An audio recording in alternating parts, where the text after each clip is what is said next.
So let's show you this. Video to our monitors from Lebanon tells the story of at least 21 people killed when an Israeli airstrike hit an apartment building. You're looking at it right here in northern Lebanon today. This attack comes after Hezbollah launched a deadly drone strike on an army base in northern Israel. In that case, 4 Israeli soldiers killed, and all of them were the age of 19. 60 others, by the way, injured in that attack. So as Israel ramps up its defense, the Pentagon sending American troops to Israel, along with a new missile system that helps to protect Israel as tensions with Iran escalate. In fact, in Gaza and Lebanon, hospitals are overflowing. CBS News foreign correspondent Debora Patta went to one medical center in Lebanon where doctors say the overwhelming number of patients forces them to stay on the job both day and night. This nameless little boy screams helplessly. "Daddy," he cries over and over again.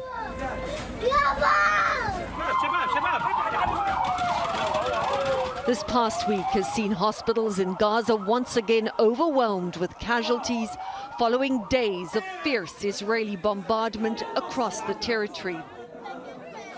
In Lebanon, medical facilities are also under pressure. At the Rayak Hospital, we met 16-year-old Ali. The first thing you notice about him are his eyes. They are haunted. "I'm in pain and I'm so sad," he told us. Ali was home with his family when his village was hit in an Israeli airstrike. "I wanted to run and help my mother," he said, "but I saw my leg was gone. I blacked out." He woke up in hospital to find he had indeed lost his leg. Nurse Muntaha has been so busy that she and the rest of the staff have been sleeping at the hospital. "It's very hard and unsettling," she said, "but I am morally obliged to be here, not only when there's peace, but also when there's war." But it's not easy for her to see children suffering, like 6-year-old Sausan with 6 fractures to her skull and shrapnel removed from her brain. She is still in so much pain. Not even her mother's loving touch can ease the hurt and erase the horror. We have a chance now to talk to foreign correspondent Debora Patta live here on the stream from Beirut. Deborah, just a visceral reaction to what we saw there. One flinches when we see or hear a child in pain. What else did the director of the hospital have to say about the type of injuries they're seeing?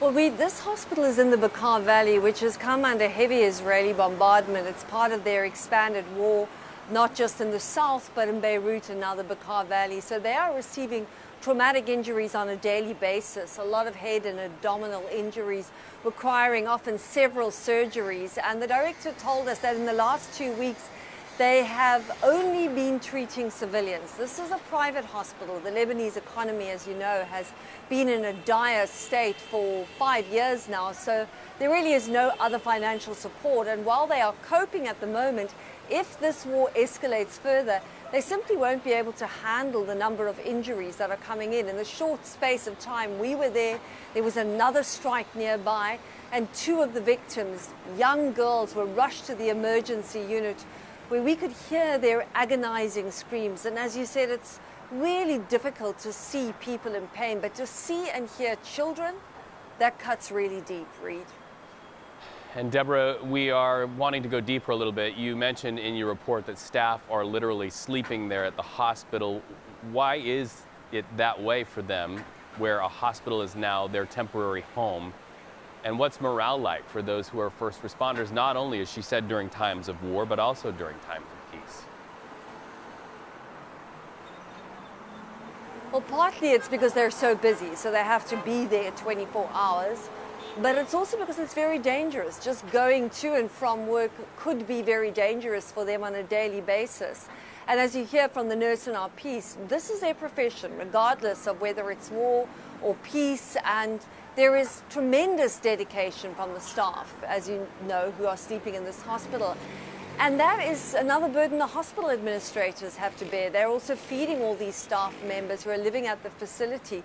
Nurse Muntaha told us that she leaves her family behind, and it's really not easy to care for patients but at the same time worry about your loved ones. And there's a very real fear that the hospital could also be struck in a strike, which is something that sadly happened over the weekend. Not the hospital, but there was another strike in the area very close to where that hospital was that we visited.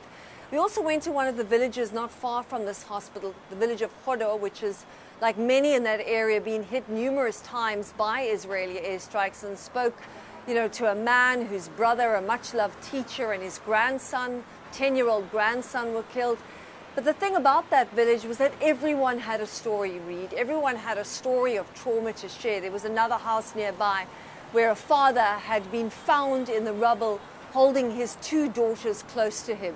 They'd all been killed in that strike.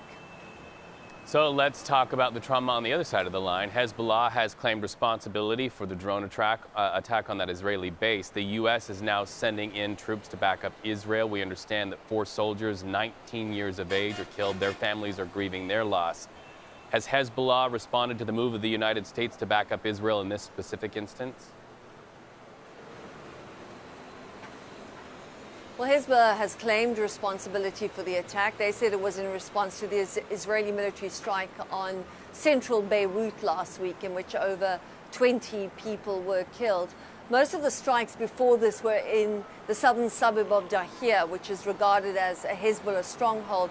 Now, this latest strike last week was something of a shock for many in Beirut because it hit deep into the heart of the capital, about 15 minutes, in fact, from where we are right now. And our driver lives just a few meters away from where it happened. Fortunately, his family was all fine in there. So that is what they're saying, that is the reason for this. But the issue is going to be the American troops going to Israel. That is something that won't be received very well here. Many people are already saying that this could further inflame what is already a very tense and dangerous, difficult situation, that it could inflame an escalating conflict in this region. There was a hope that there could be some kind of de-escalation. There have been a lot of diplomatic efforts, but now with those U.S. troops going to Israel to bolster a defense in the event of a possible attack by Iran, that will run the risk of really exacerbating tensions here as well, certainly on the Lebanese side. The question will be asked, does this help to reduce the possibility of even more escalation? Or, as many say here, could this further aggravate this conflict, which at this point is going to be a lot harder to turn back from? Reed? CBS News senior foreign correspondent Debora Patta, thank you so much for that report.